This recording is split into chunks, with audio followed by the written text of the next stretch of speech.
đi sữa bố á. Đi bơi.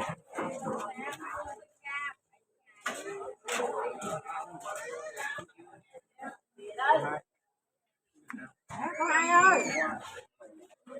Ủa trời má.